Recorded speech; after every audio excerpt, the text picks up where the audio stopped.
কলকাতার খুব কাছেই রয়েছে দক্ষিণেশ্বরের মন্দিরের আদলে তৈরি বিশাল এক কালী মন্দির। পাশ দিয়ে বয়ে যাচ্ছে গঙ্গা। আপনাদের নিয়ে যাব শ্যামনগর কালীবাড়ি বা মূলাজোর ব্রহ্মময়ী কালী মন্দির। তাহলে চলুন ভিডিওটি শুরু করা যাক। এই ভিডিওতে থাকবে এই মন্দির সংক্রান্ত যাবতীয় তথ্য এবং ইতিহাস। আজকে আমার গন্তব্য হলো শ্যামনগর কালীবাড়ি বা ব্রহ্মময়ী কালী মন্দির। আমি যাত্রা শুরু করছি শিয়ালদা স্টেশন থেকে। এখান থেকে 9:34 Sealdah Krishnanagar city galloping local ধরে চলে যাব শ্যামনগর। প্রথমেই বলি এই মন্দিরে আপনারা আসবেন কিভাবে। কলকাতা থেকে শ্যামনগরের দূরত্ব 35 কিলোমিটার, তো বাই রোড আপনারা আসতেই পারেন। আর যদি ট্রেনে শিয়ালদা সেকশন থেকে আসেন তাহলে নৈহাটিগামী যে কোনো ট্রেনে চলে আসুন শ্যামনগর। সেখান থেকে 5 মিনিটের হাঁটা পথে এই মন্দির।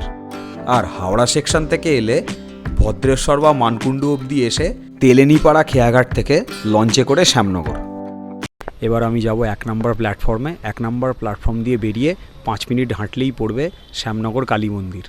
শ্যামনগর কালী মন্দিরে গিয়ে আপনাদের পুরো মন্দিরটা ঘুরে দেখাবো আর জানাবো মন্দিরের সম্পূর্ণ তথ্য এবং প্রাচীন ইতিহাস। তো চলুন মন্দিরটা ঘুরে দেখি। ওভারব্রিজ ধরে চলে এলাম 1 নম্বর প্ল্যাটফর্মে। 1 নম্বর প্ল্যাটফর্ম থেকে বেরিয়ে হাঁটা পথেই পৌঁছে যাব মন্দির। স্টেশন থেকে বেরিয়েই যে রাস্তাটা পড়বে সেটি হলো বিটি রোড। রাস্তাটা ক্রস করে সোজা যে গলিটা চলে যাচ্ছে ওটা দিয়ে কিছুটা হেঁটে গেলেই পড়বে মায়ের মন্দির। মন্দিরে ঢোকার গলিতে রয়েছে অনেক পূজার সামগ্রীর দোকান এবং অনেক খাবারের দোকান। প্রধান মন্দিরে ঢোকার কিছুটা আগেই দেখতে পেলাম 1291 বঙ্গাব্দে প্রতিষ্ঠিত 3 শিব মন্দির।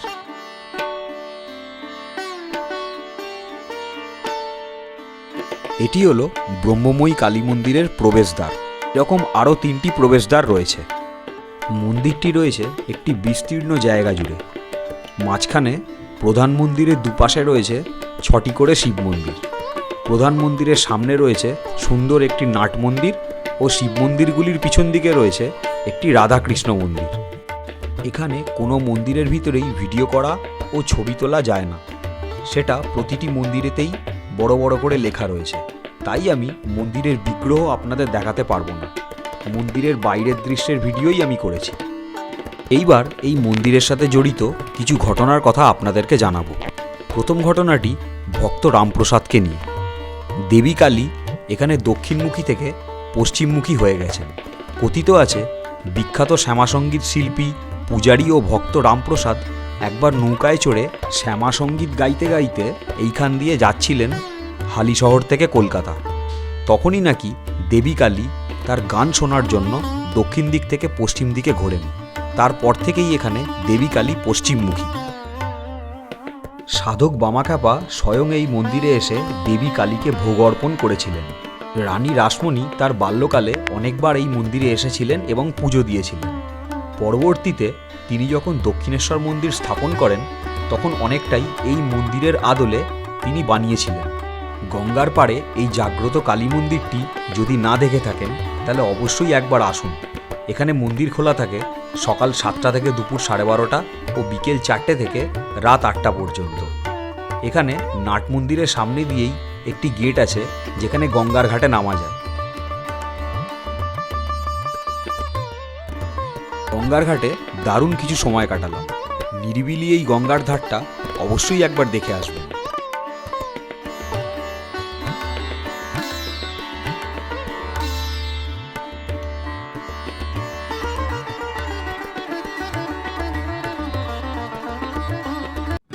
এবার আপনাদের জানাবো এই মন্দিরের ইতিহাস।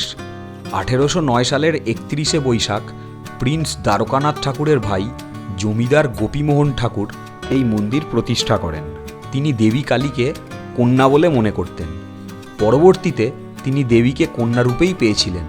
তার কন্যার নাম ব্রহ্মময়ী থেকে তিনি এই মন্দির স্থাপন করে নাম দিয়েছিলেন ব্রহ্মময়ী কালী মন্দির। মন্দির স্থাপনের পিছনে ঘটনাটি ছিল এই রকম। বাল্যবিবাহ প্রথা অনুযায়ী মাত্র 8 বছর বয়সে তিনি তার কন্যার বিবাহের ব্যবস্থা করেছিলেন। বিবাহের দিন সকালে তার কন্যা গঙ্গা স্নান করতে চায়, তাই তার ইচ্ছা অনুযায়ী তাকে আহিরিটোলার গঙ্গার ঘাটে সমস্ত রকম ব্যবস্থা করে পাঠানো হয়।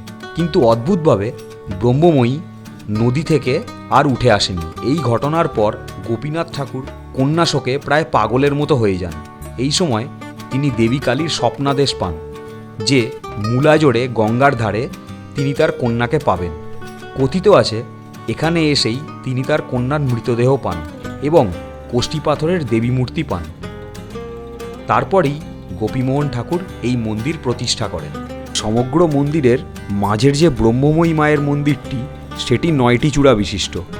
তার দুদিকে যে 6টি করে শিব মন্দির রয়েছে সেগুলোর মধ্যে এপাশের প্রথম 5টা ও ওপাশের প্রথম 5টা হলো বাংলা চালার একটি চূড়া বিশিষ্ট শিব মন্দির, ও দুপাশেরই একদম শেষের যে 2টি শিব মন্দির সেগুলো 5টি চূড়া বিশিষ্ট।